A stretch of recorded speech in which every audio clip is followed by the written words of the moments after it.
Hi. Anyone on yet?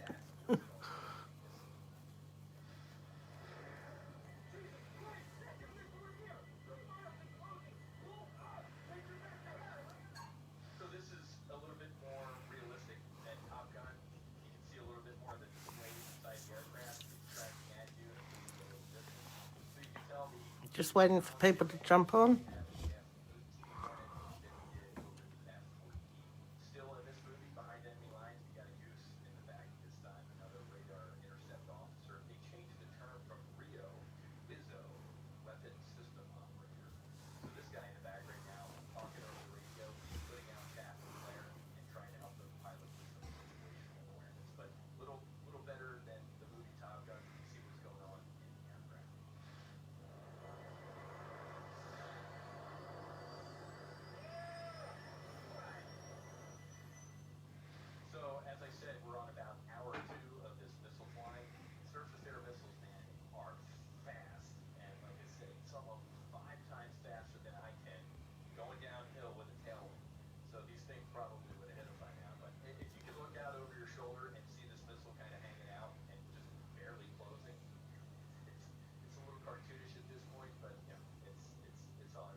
Just going to do a bit of drawing today.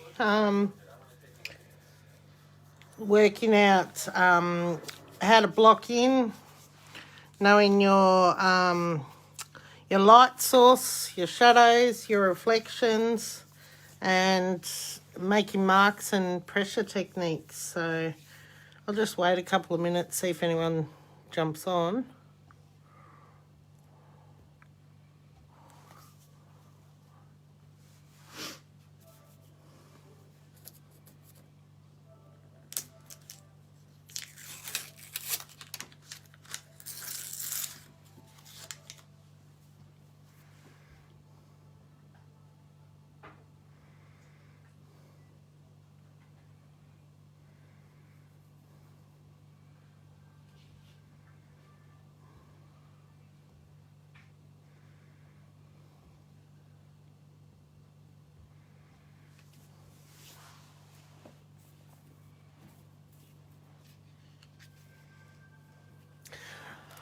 Okay, hopefully we get some people jump on. Otherwise, I'm just going to start anyway because I know you can view it later. So I'm just going to set this up so you can see what we're doing.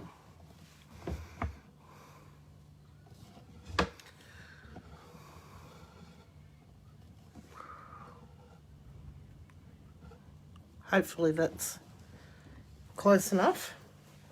So I'm just going to show you how techniques on how to get your shadowing in. So we're just going to start off with learning some mark making with your pencils and pressure techniques because they're very important when you are shading. Now to start off with, having a range of pencils, if you're using grey leads, or you could be using charcoal pencils, and you do get a variety of tones in those. Now when you're looking at pencils, your standard pencil, so it could be just one, that has pictures on it or something, it doesn't actually specify what it is, but that is your standard pencil, and that is a HB pencil. So that sort of does all the ranges. It goes fairly dark and it goes fairly light. Any pencil that is a H, like this one's a 2H and this one's a H, and you can get like a 3H, a 4H, a 5H, a 6H. The higher the number, the harder and the lighter the pencil will draw. That's in the H's. Then if you look at the B's, the higher the number, the darker they will draw because the lead gets softer. So a 2B and a 7B. So the 7B is actually really quite dark, but you can actually get an 8B as well, and that practically looks like a black lead. So it's really good to learn how to control your different pencils rather than, say, smudging with your finger. Like a lot of people, when they're learning, they will smudge, like if they're doing a portrait, smudge with their finger, but it's much better practice, and you will end up with a crisper result at the end if you learn how to use the different grades of pencils. So the other thing is, when you're shading, rather than having a really sharp pencil, you're better off just sort of wearing the end in, so it's just that little bit flatter, so it helps you shade more smoothly. Now today, just so that you can, I'll start with the grey leads, but I'm going to move on, and I'm going to use 2 charcoal pencils just so it's clearly seen on the camera. So what I've got is a 2B and a 6B. So to start with, I'm just going to use my 2H pencil. Now the 2H, I recommend you draw with a 2H to sketch out your images rather than a HB, because a lot of people tend to draw too hard and dark, and then if you try to erase anything, it's really quite impossible to erase it. So if you get a 2H, it draws nice and soft. So what I would like you to do is just to practice shading, and the best way to do it is to start from light and gradiate to dark. And all that is working on the pressure that on the paper that you were putting down with your pencil. So you just sort of practice and start adding more pressure as you go along. Sometimes it helps just to go back over a little. Now this one's a bit hard, so I'm going to go to the HB. Maybe I'll go to the next one. That HB is not a very good pencil.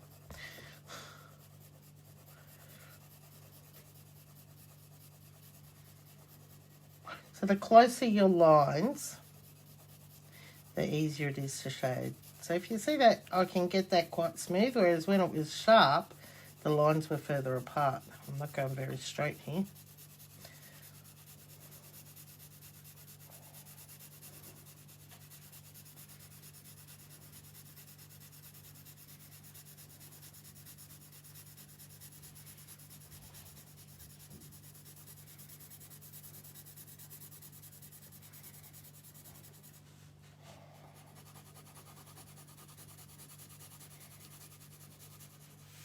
So if you practice that, then you can learn to control that pressure.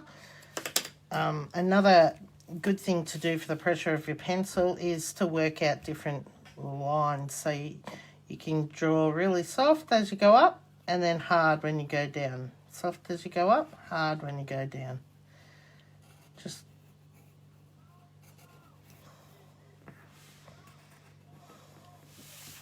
okay, and that gives you different thicknesses in your line work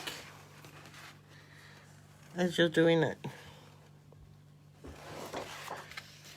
And another way to do shading is cross-hatching. Now, to get a lighter area,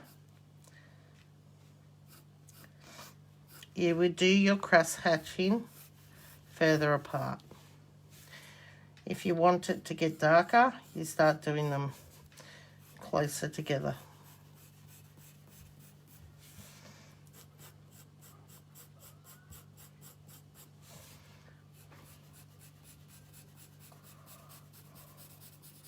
And sometimes having that can add some interest into your work rather than the smooth transitional lines, is putting in some cross-hatching.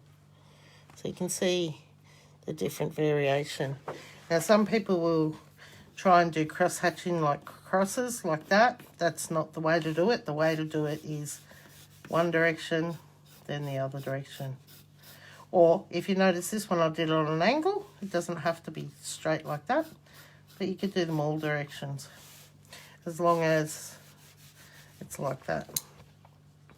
So if I try this pressure thing with a charcoal,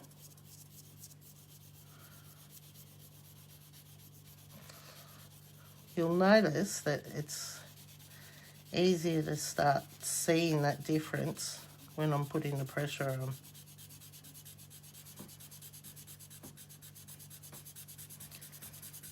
And you get quite dark. Okay? Now, now I forgot what I was going to say. Another thing is, a lot of people, when they're drawing, they're shading, they will smear like that when you're doing a portrait. And there's nothing worse than ending up with that all over your picture. And the way to prevent that is if you put a piece of paper down and you rest your hand on the piece of paper, and you will avoid smearing all over your picture. So that's a little hack to remember, is if you have to rest your hand, you put your hand on a piece of paper on top of the drawing. Now, another thing is, a lot of people, when they're trying to shade, they'll go up and down like this, then they'll go like this.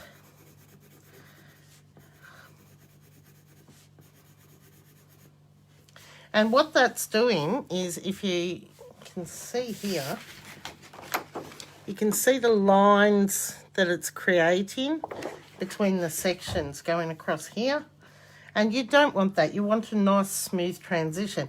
Now the reason this happens is because you're choking the pencil. You're using like your writing grip, okay? So you've only got a certain amount of room that you can move, and you're just moving your fingers pretty much. When you're drawing, you want more freedom than that. So sometimes you can hold your pencil right back and see there's a lot more movement there. Or if I lift my hand, and I can move my whole arm. And I just hold it loosely. The other thing is, when you're shading, is you might have noticed before, I was holding it from above like this. So forget about your taut writer's grip. That's for writing. For drawing, you're better off either holding it back here and keeping it nice and loose, or holding it this way, particularly when shading. If you're just doing, like, drawing a picture, you can hold it like that. But, you know, it's nice to have that looseness, and use your arm, use your elbow to do the drawing.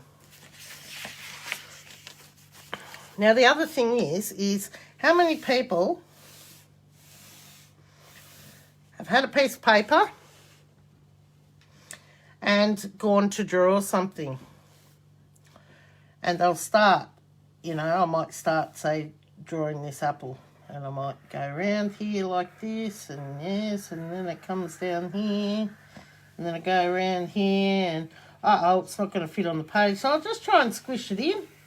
And then your drawing is totally wonky and out of shape.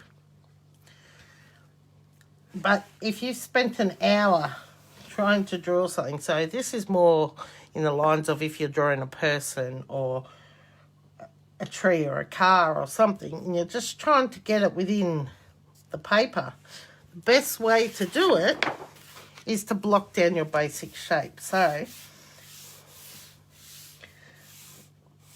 to block your basic shape down, I'm just going to use this for an example. These are some gum nuts. And I'm just going to look at it, and I see this is a basic shape, just this area here. Another one here.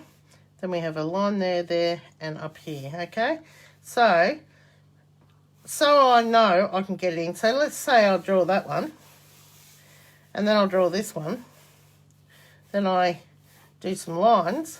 There's my basic shape. But This one is far too big for that one.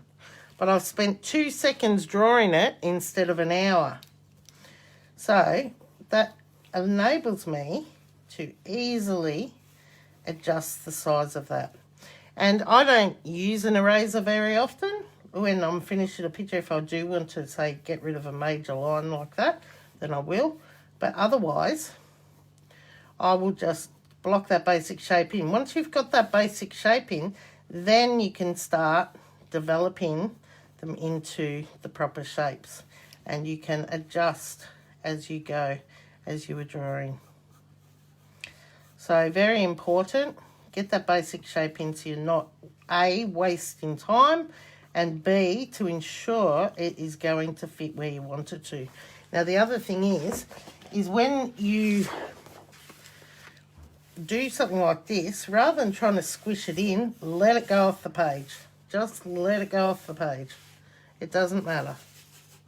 Because that's bringing your eye into the picture and out through the background, so you know that it sits out further. So I'm just going to show you, we are going to look at this apple, and we're going to start looking at some specifics on the shading, the shadows, the reflections, and the highlights. I'll just see if we've had anyone click on yet. All right. So I want to get this curve of this apple. So I'm just going to block in a basic circle. I'm going to have a look in the top of the apple dips a little there. And it probably sits a bit flatter down the bottom.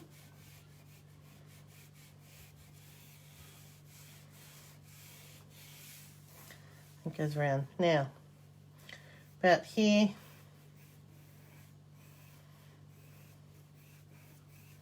goes like that, and then we have a stem. So there's our basic apple. Now, if I have a light, sorry, that's probably a bit better. The light's moved. Oh, and it's moving again. That's going to be a problem. Hang on, let me just try and fix it.